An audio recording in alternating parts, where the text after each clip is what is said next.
두 번째 소주제, 비유로 말씀하시는 예수님입니다. 비유로 말씀하시는 예수님. 예수님께서 그 네 가지 땅에 떨어진 씨 비유를 말씀하시자 예수님의 제자들이 예수님께 해변가에 모인 큰 무리에게 왜 비유로 말씀하시는지 예수님께 여쭤봤습니다. 물어봤죠? 그런데 그 다음에 예수님께서 굉장히 충격적인 말씀을 하십니다. 진짜 이거 들어보시면은 저는 굉장히 충격적이었습니다. 여러분 어떨지 모르겠는데 한번 같이 읽어보겠습니다. 시작. 대답하여 이르시되 천국의 비밀을 아는 것이 너희에게 허락되었으나 그들에게는 아니 되었나니 아멘.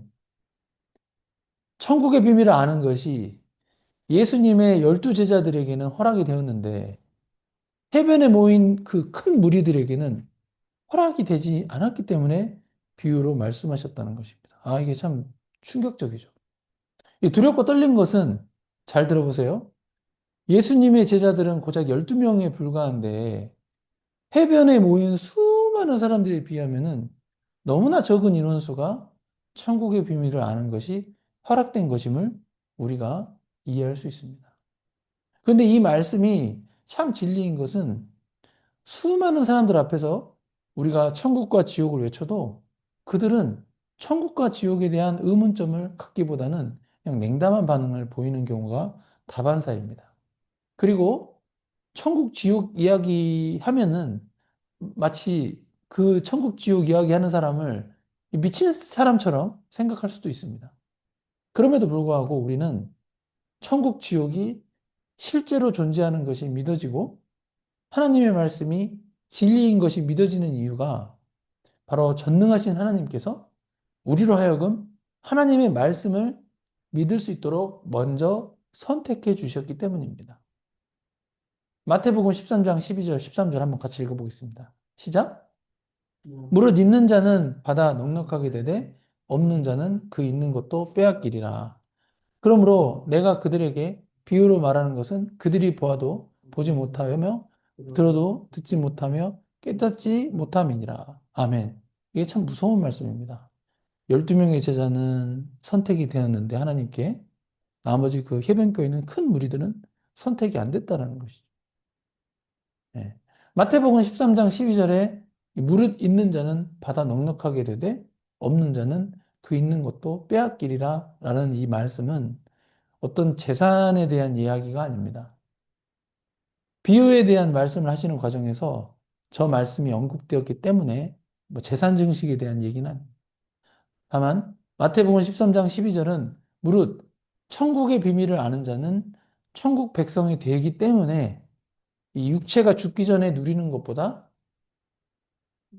더 좋은 것들을 천국에서 넉넉하게 누리게 되지만 천국의 비밀을 모르는 자는 그가 죽기 전에 가지고 있던 모든 것을 빼앗기고 지옥에서 영벌을 받는다는 의미를 내포합니다. 그러니까 영원한 삶에 대한, 영원한 인생에 대한 이야기예요. 그래서 하나님의 택감을, 하나님의 선택됨을 받지 못한 자들은 예수님께서 비유로 말씀하시는 것에 대해 예수님의 비유 말씀을 통해 천국을 보여주셔도 그들은 보지 못하고 천국에 대해 비유로 들어도 이야기를 해주어도 천국에 대해서 듣지 못하며 깨닫지를 못한다라고 결론을 맺어버리십니다. 참 불쌍하죠. 안타깝지만 그것이 천국의 비밀이고 현실입니다. 그래서 우리는 하나님의 은혜로 받은 이 구원을 그 어떤 것보다도 소중하게 여겨야 하는 것입니다. 내가 가진 것을 모두 놓치는 경우가 있더라도, 예. 내가 가진 재산, 나의 부모, 나의 자녀, 그 어떤 것을 놓치는 경우가 있더라도 우리는 예수님을 믿는 이 믿음만큼은 어떻게든 끝까지 붙잡고 천국의 비밀을 알고 붙잡아서 천국에 입성해야 하는 것입니다. 예. 좋은 대학교 가는 것보다 더 중요해요, 이게. 예. 마태복음 13장 14절에서 15절 한번 같이 읽겠습니다. 시작. 이사야의 예언이 그들에게 이루어졌을 때 일렀으되 너희가 듣기는 들어도 깨닫지 못할 것이요 보기는 보아도 알지 못하리라. 이 백성들의 마음이 완악하여져서 그 귀는 듣기에 둔하고 눈은 감았으니 이는 눈으로 보고 귀로 듣고 마음으로 깨달아 돌이켜 내게 고침을 받을까 두려워함이라 하였느니라. 아멘. 이 두 구절은 하나님의 택함을 받은 자와 택함을 받지 못한 자의 차이를 극명하게 보여줍니다. 이사야의 예언이 그들에게 이루어졌다고 말씀하시는데 이사야의 예언을 한번 같이 읽어보겠습니다. 이사야 6장 9절에서 10절입니다. 시작. 여호와께서 이르시되 가서 이 백성에게 이르기를 너희가 듣기는 들어도 깨닫지 못할 것이요 보기는 보아도 알지 못하리라 하여 이 백성의 마음을 둔하게 하며 그들의 귀가 막히고 그들의 눈이 감기게 하라. 염려하건대 그들이 눈으로 보고 귀로 듣고 마음으로 깨닫고 다시 돌아와 고침을 받을까 하노라 하시기로. 아멘. 근데 이 두 구절들이 이게 내용이 실질적으로 같긴 해요. 아까 마태복음하고 이사야. 근데 이 이사야에서 좀 더 독특한 표현이 보입니다. 그게 뭐냐면은 이 백성의 마음을 둔하게 하며 그들의 귀가 막히고 그들의 눈이 감기게 하라는 것입니다.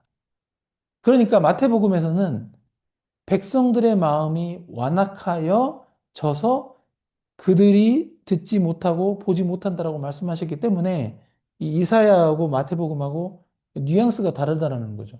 뉘앙스가 달라요. 근데 분명한 거는 하나님이 선택하지 않은 자들은 마음이 완악해지는데 이는 그들의 마음을 둔하게 하고 귀가 막히고 눈을 감기게 하는 눈에 보이지 않는 어떤 영적 메커니즘이 작동하게 된다는 것을 인지할 수 있습니다.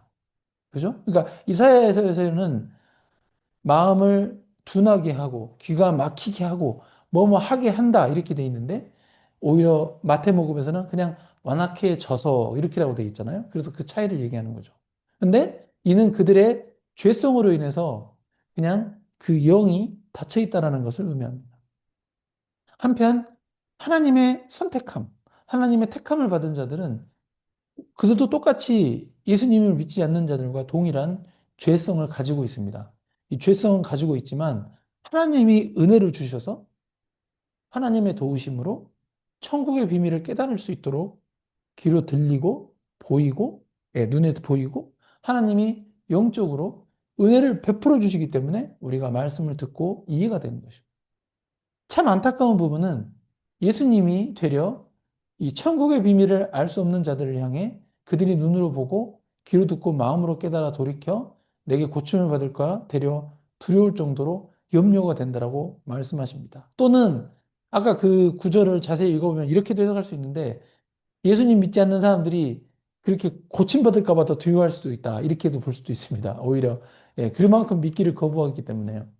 아무튼 이는 그들이 예수님께 고침을 받게 된다는 것이 아니라 그들이 그만큼 이 눈으로, 귀로, 마음으로 천국의 비밀을 듣지도 않고 보지도 못하고 깨닫지도 못한 채로 이 지옥에 가야 되는 자들인데 이 지옥에 갈 자들이 이 땅에서 예수님의 고침과 같은 은혜를 입을까 걱정이 되신다는 거죠. 또는 그들 본인들도 걱정을 합니다. 그런 인물 중에 대표가 바로 가룟 유다와 사울 왕이죠. 천국의 비밀을 모르는 자들이었는데 그래도 한때는 예수님의 제자였고 하나님의 기름 부은 왕이 되었으니까 말입니다. 마태복음 13장 16절, 17절 한번 같이 읽어보겠습니다. 시작. 그러나 너희 눈은 봄으로 너희 귀는 들음으로 복이 있도다. 내가 진실로 너희에게 이르노니 많은 선지자와 의인이 너희가 보는 것들을 보고자 하여도 보지 못하였고 너희가 듣는 것들을 듣고자 하여도 듣지 못하였느니라. 아멘. 이 두 구절은 이 신약 시대를 살아가는 성도들의 복에 대해서 말씀하십니다. 구약 시대의 성도들인 많은 선지자와 의인들은 분명 예수 그리스도를 예표하였고 그다음에 천국에서 우리를 기다리는 믿음의 선진들이었습니다. 그러나 그들은 예수님이 태어나시기 전에 인물들로서 천국의 열쇠이고 천국의 비밀 그 자체를 쥐고 계신 예수 그리스도를 보고자 하여도 보지 못하였고 예수 그리스도의 복음을 듣고자 하여도 듣지 못하였습니다. 그러나 신약 시대의 성도인 우리들은 예수 그리스도의 복음이 이 널리 퍼진 시대에 살고 있으니까 예수 그리스도의 복음을 보고 들을 수 있는 이 자체가 복인 것입니다. 우리가 예수 그리스도에 대한 복음을 보고 듣고 깨달을 수 있다는 것은 하나님이, 이거 잘 들으세요. 우리가 복음을 듣고 보고 깨달을 수 있다는 그 자체는 하나님이 우리를 구원하시기로 선택하셨다는 증거이기도 합니다. 아멘? 네. 아멘. 아멘이 없네요. 아멘 했는데, 예. 내가 그 성경을 읽을 때 또는 설교 말씀을 들을 때 이 복음을 눈으로 보고 귀로 들리고 마음속에서 깨달아지고 믿어지는 은혜가 있다면 그것은 하나님이 나를 구원하시기로 작정하셨다는 것을 가슴 깊이 깨달으시고 내 삶의 현실이, 내 삶의 지금 눈앞에 보이는 현실이 어떠든지 간에 하나님의 선택하심에 진심으로 감사하는 성도님들 되시기를 예수님의 이름으로 축복합니다. 아멘.